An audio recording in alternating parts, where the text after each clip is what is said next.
قوة إلا بالله العلي العظيم أعوذ بالله من الشيطان الرجيم بسم الله الرحمن الرحيم الحمد لله رب الشاكرين الحمد لله كما هو أهله الصلاة والسلام على أشرف الأنبياء والمرسلين وخاتم النبيين أبي القاسم محمد وآله الطيبين الطاهرين المظلومين ولعنة الله على أعدائهم أجمعين من الآن إلى يوم الدين قال رسول الله صلى الله عليه وآله وسلم من كان يؤمن بالله واليوم الآخر فليكرم ضيفه.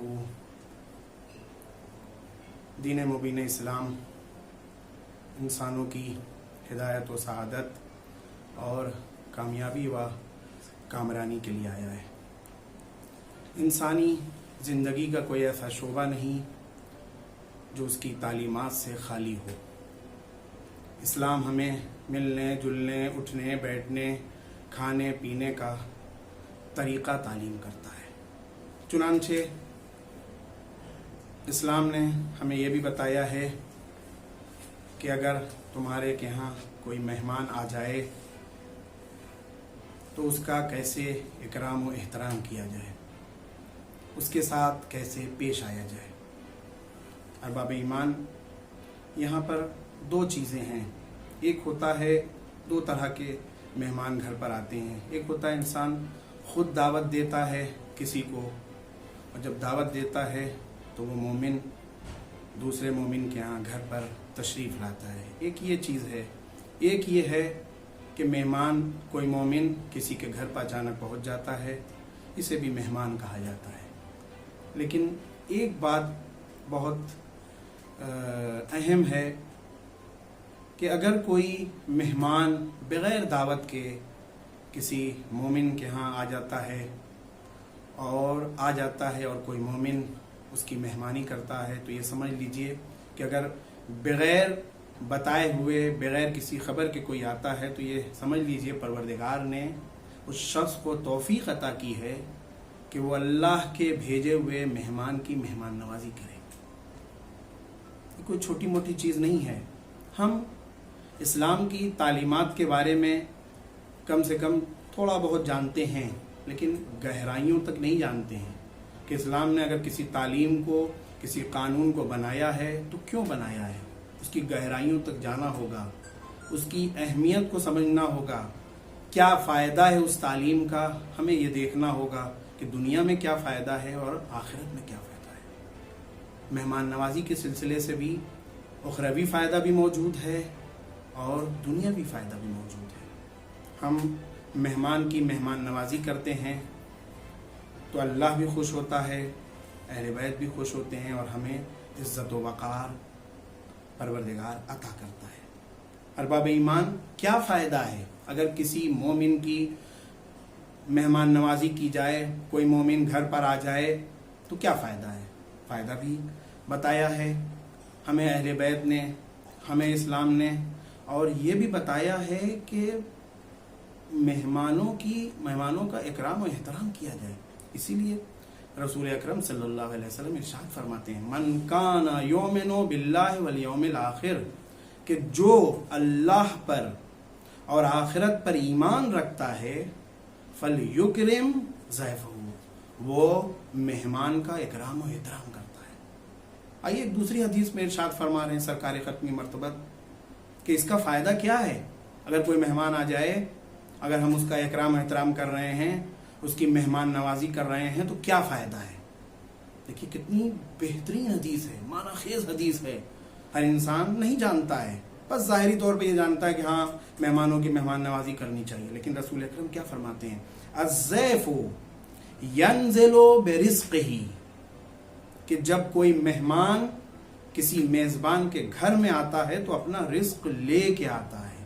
لیکن اس سے بڑی بات رسول اکرم دوسرے فقرے میں ارشاد فرما رہے ہیں. وَيَرْتَحِلُ بِذُنُوبِ أَهْلِ الْبَيْتِ، جب مہمان کسی کے گھر پہ جاتا ہے تو اپنا رزق لے کے جاتا ہے، اور صرف رزق لے کے نہیں جاتا ہے، جب پلٹتا ہے تو اہل خانہ کے گناہوں کو ساتھ میں لے کے جاتا ہے. مراد کیا ہے परवरदिगार एक मोमिन के ज़रिए, एक मेहमान के ज़रिए परवरदिगार बहाना ढूंढता है कि कैसे अपने बंदे की मग़फ़िरत करे, कैसे उसके गुनाहों को बख्श दे।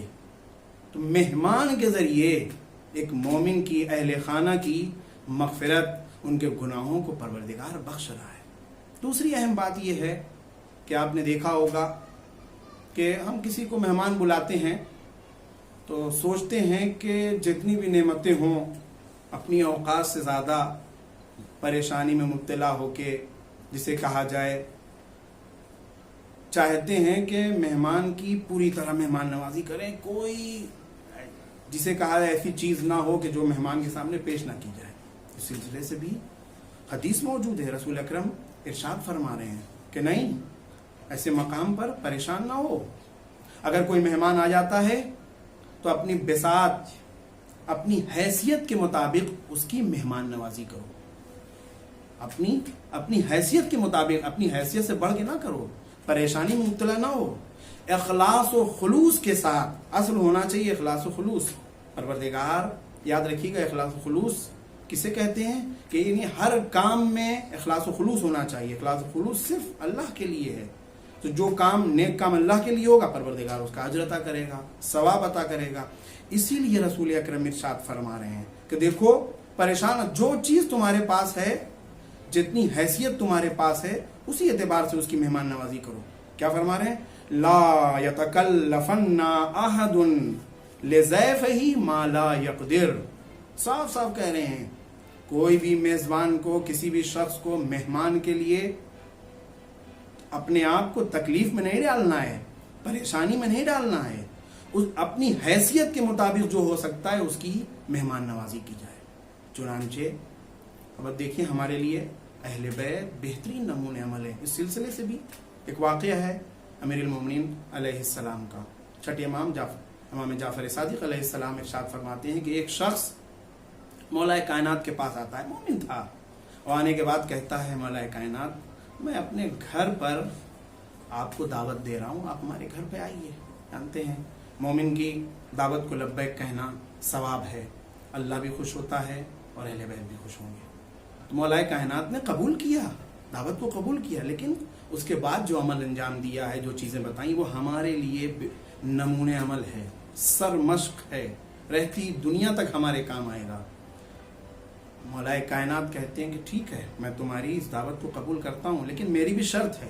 3 शर्तें बयान की मौलाए कायनात ने, क्योंकि वो जानते थे मौलाए कायनात कि मेरी शख्सियत क्या है, मैं मौला हूँ, मेरी शख्सियत क्या है, और सामने वाला मेरा मानने वाला है।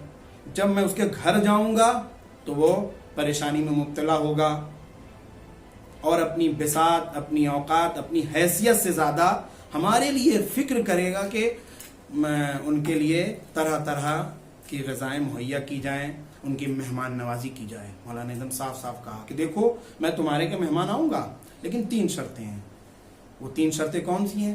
पहली शर्त मौला ने बताई कि देखो, कोई चीज़ बाहर से ना लाना, और जब मैं तुम्हारे क्या मेहमान आऊँ तो तुम्हारे घर में जो चीज़ मौजूद हो वो मेरे सामने पेश करना। दूसरी शर्त। तीसरी शर्त क्या कहा कि देखो, अपने बच्चों और अपनी शरीके हयात को परेशानी और जिसे कहें कि अजियत में मुब्तला न करना। होता क्या है, देखिए, दुनिया में यही होता है कि इंसान इन तमाम चीज़ों का ख्याल नहीं रखता है और अपनी हैसियत से ज़्यादा चाहता है कि मेहमान की मेहमानवाजी की जाए। इसीलिए आदाब, इस सिलसिले से आदाब बयान किए हैं, आदाब मेहमानी बताई गई है। कहा गया है कि जब मेहमान और मेज़बान दस्तरखान पर बैठें तो कहा गया है कि मेज़बान पहले खाना शुरू करें, और इसी तरह जब खाना ख़त्म हो तो सबसे आखिर आदमी हो कि जो खाने से अपना हाथ खींच रहा हो, मुस्तहब है।